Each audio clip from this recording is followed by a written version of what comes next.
아멘. 성가대 찬양 감사드립니다. 오늘은 성령 강림 주일입니다. 동시에 환경주일로 우리가 기념하고 있습니다. UN 환경계획에서는 6월 5일 오늘을 환경의 날로 지정하고 있습니다. 그래서 우리 개신교 교회도 오늘 환경주일로 함께 보내자 이렇게 결정하고 함께 드리기로 했습니다. 그래서 오늘은 강도 만난 자연이라는 제목으로 환경 문제, 특별히 기후 위기 상황을 극복하기 위한 성서의 가르침에 대해서 함께 나누는 시간 갖도록 하겠습니다. 우리가 현재 목격하는 코로나는 갑작스레 등장한 감염병은 아닐 것입니다. 학자들은 사스라든지 돼지 독감, 그리고 메르스와 같은 신종 감염병이 진화해온 결과다 이렇게 분석을 하고 있습니다. 그런데 이 감염병이라는 것이 기후위기와 깊은 관련성을 맺고 있다는 사실이 의료보건학기를 통해서 우리에게 보고되고 있습니다. 여러분, 왜 감염병은 발생할까요? 코로나 바이러스가 발원지가 중국 우한이라는 의혹이 제기되었을 때 일부 언론은 박쥐나 야생동물을 식용하면서 동물 바이러스가 전파됐다라고 설명하곤 했습니다. 하지만 우리는 좀 더 근본적인 원인을 함께 들여다봤으면 좋겠습니다. 특별히 감염병과 기후변화의 상관성에 대해서 생각해 보고자 합니다. 아마 누군가는 기후변화가 이 감염병과 무슨 관련이 있겠느냐라고 질문할 수 있겠습니다. 하지만 최근 연구들은 코로나 확산이 기후위기 상황과 아주 직접적인 긴밀한 관계에 있다라는 주장을 내놓기 시작했습니다. 우리에게 대중적으로 잘 알려진 사회생물학자 최재천 교수님이 계십니다. 이분은 오늘날 코로나 감염을 두고 생물 다양성이 파괴되는 현상에 대해서 주목을 하고 있습니다. 생태계가 다양한 이 생명사슬로 연결되어 있을 때는 이 병용균이 소수 생물종에 집중되지 않은 희석 효과 때문에 전염병 퍼질 가능성이 굉장히 낮다라고 합니다. 하지만 기후변화로 생물 다양성이 감소하고 또 생태계도 단순화되면서 이 병원체 확산이 굉장히 훨씬 더 커질 것이라 하는 것이죠.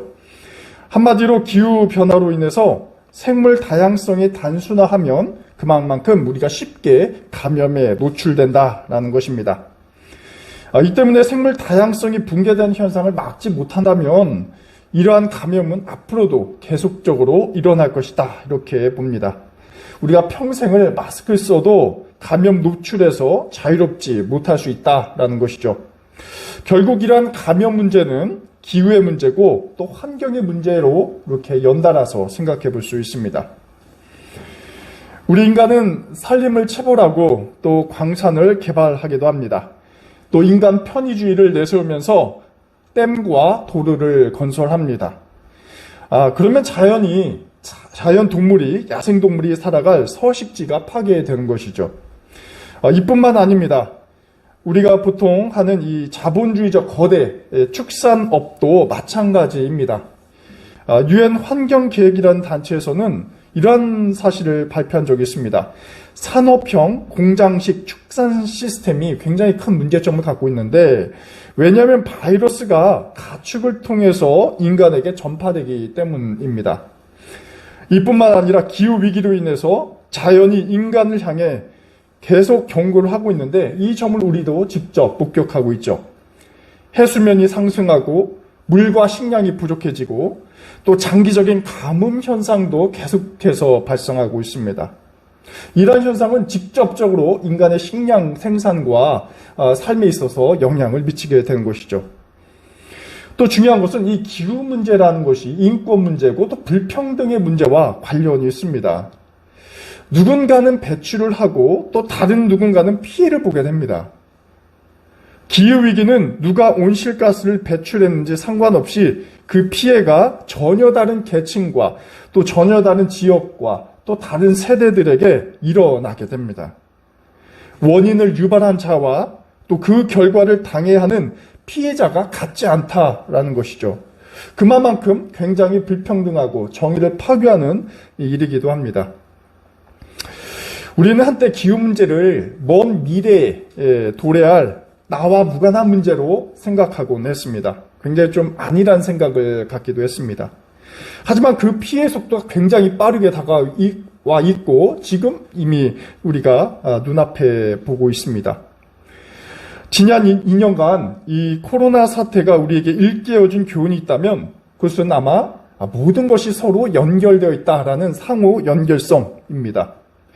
나 중심적 사고와 행동을 벗어나지 못한다면 나조차도 좋은 삶을 보장받지 못하는 그러한 깨달음입니다. 우리가 인간 중심적인 이러한 속박된 사고를 넘어서 이제는 생태 중심적인 삶 그리고 행동으로 전환해야 될 때입니다. 서로 간의 배려와 나눔과 돌봄에 희망이 있음을 우리는 목격하고 있습니다. 오늘 아침 우리는 누가복음 10장 25절에서 35절 말씀을 묵상했습니다. 우리가 굉장히 잘 아는 선한 사마리아인 비유입니다. 근데 우리가 이 비유를 듣는 데 있어서 중요한 배경을 하나 이해할 필요가 있습니다. 그것은 왜 사마리안 비유가 등장하게 되었는가라는 점입니다. 여기서 보면은 성경 말씀에 한 율법 교사가 등장한다라고 보고 있습니다. 근데 이 율법 교사가 예수님께 와서 이러한 질문을 던집니다. 선생님, 내가 무엇을 해야 영생을 얻겠습니까?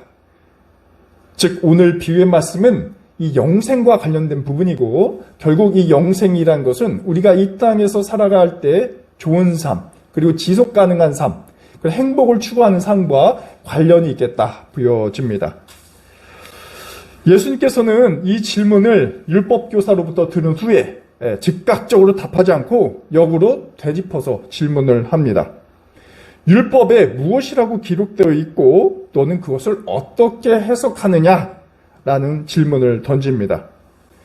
저는 예수님의 이 대화가 굉장히 중요하다고 봅니다. 단순히 율법은 뭐라고 적혀 있느냐, 법전은 뭐라고 적혀 있느냐라는 것이 아니라 예수님은 그 율법교사 자신의 생각, 그의 생각이 무엇인가 듣고 싶어 하셨습니다. 다른 사람의 의견이 아니라 너는 그것을 어떻게 읽고 있느냐라고 물으십니다. 이에 율법교사가 이렇게 답합니다. 영생하기 위해서는 주 하나님을 사랑하고 또 이웃을 내 몸과 같이 사랑하라. 이렇게 답변합니다. 이 답변의 출처는 신명기 6장 5절과 레위기 19장 18절 9절에 근거한 것입니다. 여기에 하나님 사랑과 이웃 사랑에 대한 계명이 새겨져 있죠. 이 유대 지식인에 던진 이 답변은 굉장히 모범적이고 아주 중요한 훌륭한 답변이라고 할 수 있습니다. 이에 대해서 예수님께서도 이의를 제기하지 않으시고 내 답이 옳다, 그대로 행하라, 그리하면 영생할 것이다, 이렇게 답변하십니다. 당시 유대인들뿐만 아니라 어쩌면 모든 인류의 과제인 이 영생의 길이 바로 하나님 사랑과 이웃 사랑의 이 두 가지 계명으로 귀결한다라는 것을 우리가 볼 수 있습니다. 근데 이 율법 교사는 예수님께 중요한 질문 하나를 더 던집니다. 29절에 등장하는데 그러면 내 이웃이 누구입니까? 라는 질문입니다. 그리고 이 질문에 대한 답변이 바로 선한 사마리안 비유 속에서 밝혀지게 되는 것이죠. 자, 이 비유 속으로 한번 들어가 보고자 합니다. 우리가 잘 아는 것처럼 이 비유 속에는 신상을 알 수 있는 어떤 한 사람이 등장을 하죠. 예루살렘에서 여리고로 내려가는 상황에 있습니다. 근데 이 사람이 강도를 만납니다. 그리고 죽게 될 정도로 폭행을 당하고 있었죠. 폭행을 당한 채 누워있으니 누군가의 도움이 없다면 생명을 잃을 수 있는 그러한 비참한 상황에 이르렀습니다. 이때 몇 사람이 강도 만나 쓰러진 사람을 지나갑니다. 그 대표적 인물이 바로 제사장과 레위인입니다. 이 사람은 이 쓰러진 강도 만난 자를 목격했지만 적절한 조치를 취하지 않고 그냥 지나갔다, 성경은 보고 있습니다. 그런데 이때 사마리아 사람이 등장합니다. 이 사람은 강도 만난 자를 보자마자 치근한 마음이 있다라고 이렇게 성경은 기록하고 있습니다. 보자마자 즉각적으로 불쌍히 여기는 마음이 바로 그 쓰러진 자에게 투영되고 있습니다.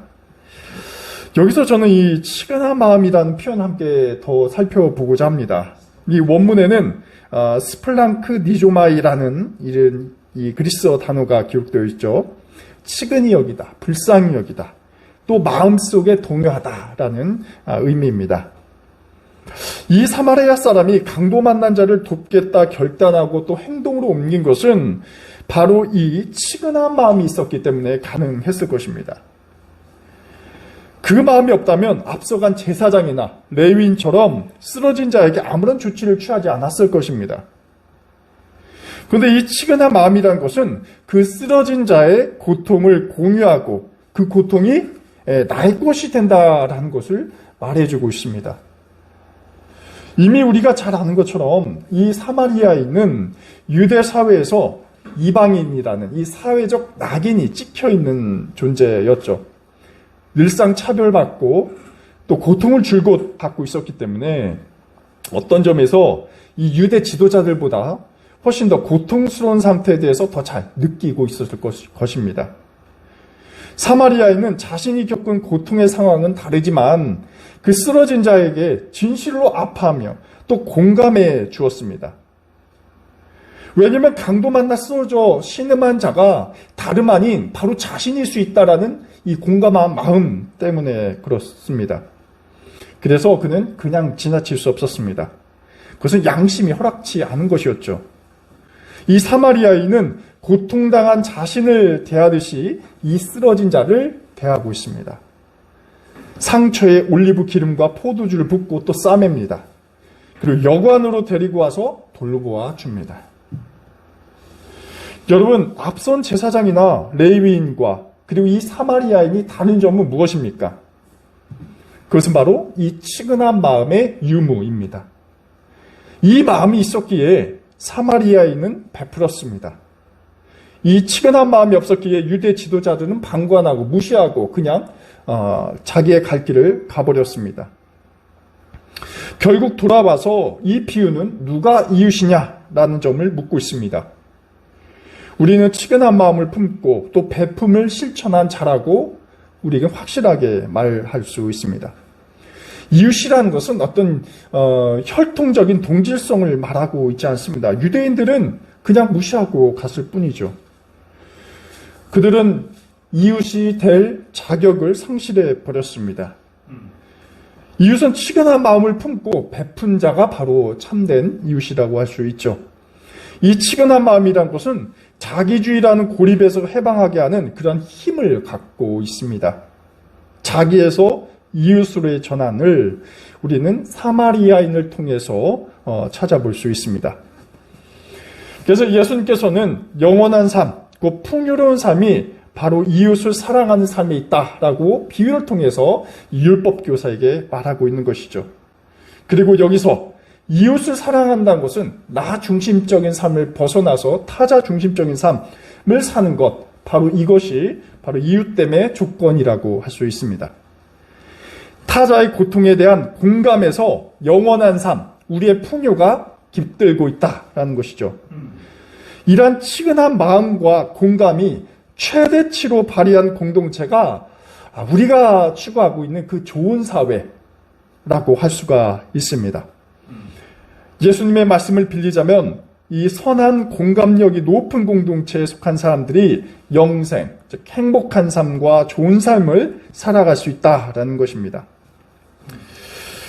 저는 오늘 이 말씀에서 나 중심적 사고에서 이웃 중심적인 사고의 전환, 그 너머를 한번 더 생각해 봅니다. 내 이웃이 누구입니까? 라는 율법학자의 질문을 다시 한번 떠올려 봅니다. 여기서 이웃이란 존재가 고통받는 상황 속에서 베푸는 존재라면 오늘 주제인 자연을 우리 인간의 이웃이라고 또 설정해 볼 수도 있겠다 보여집니다. 이웃이라는 것은 단순히 인간만을 뜻하는 것은 아닙니다. 동물도, 산도, 그리고 강도 우리의 참된 이웃이 될 수 있습니다. 우리가 오늘날 지켜보는 기후, 환경, 생태, 이는 어떻습니까? 강도 만난 자와 유사한 상태에 지금 놓여 있습니다. 하나님의 창조 세계가 인간이라는 강도를 만나서 쓰러져 신음하고 있습니다. 오늘날 자연의 고통 소리가 더욱 크게 들리고 있습니다. 하지만 자연에만 그치지도 않죠. 인간에 의해 야기된 또 그 자연의 피해가 인간에게 또 돌아오고 있습니다. 통제할 수 있는 수준을 넘어서고 있습니다. 특히 급격한 기후위기로 인해 고통받는 이 개발도상국에 살아가고 있는 원주민들도 우리의 참된 이웃이 되어야 합니다. 그리고 만일 우리가 진정한 이웃이라면 또 그러한 기후위기 취약자들에게 시근히 여기는 마음이 있어야 합니다.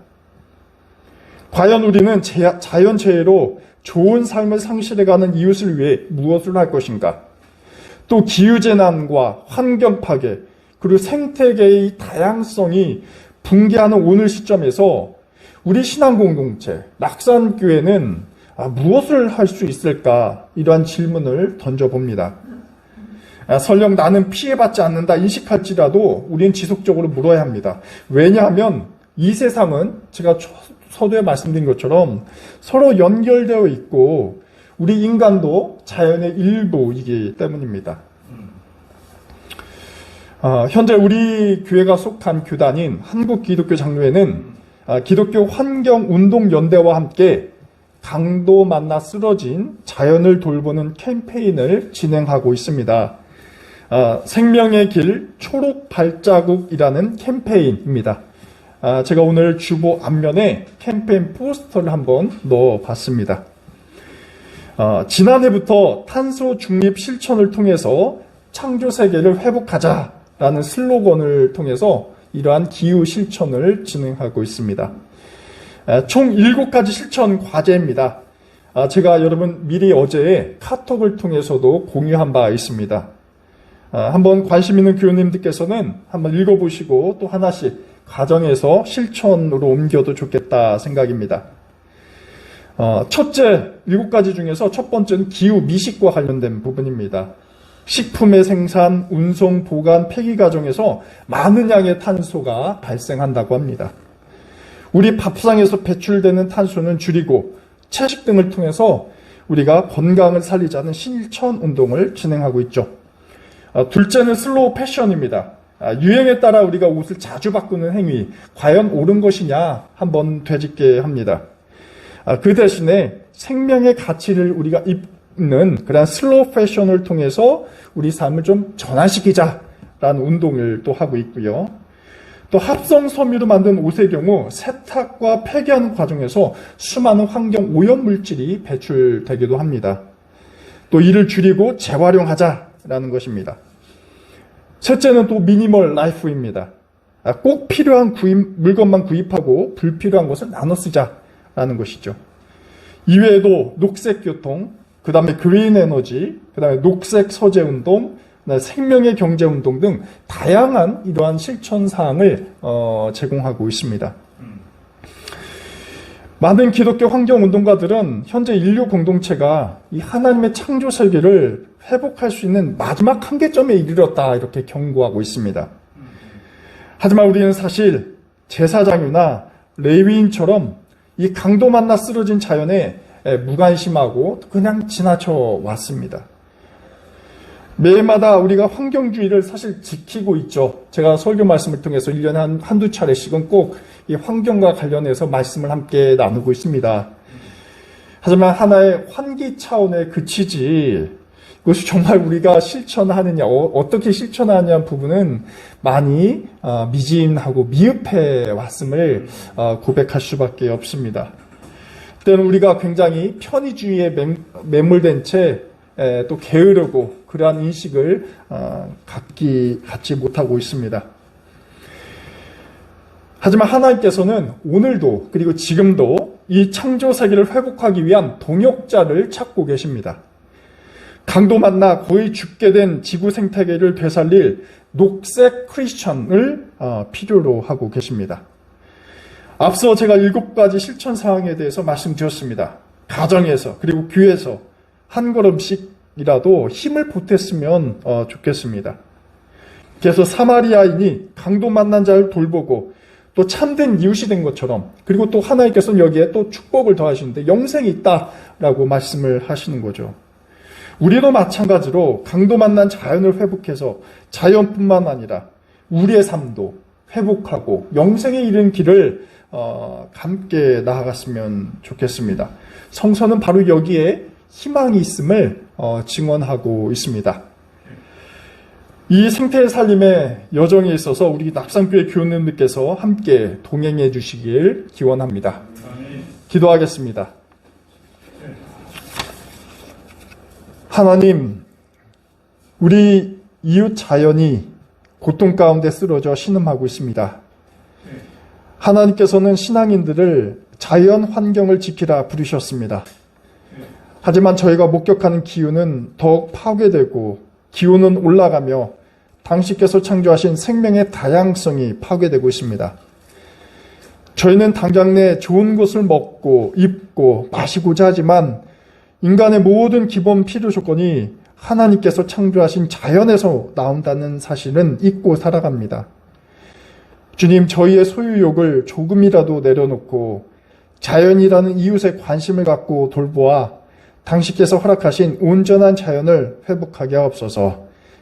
예수 그리스도의 이름으로 기도드립니다. 아멘.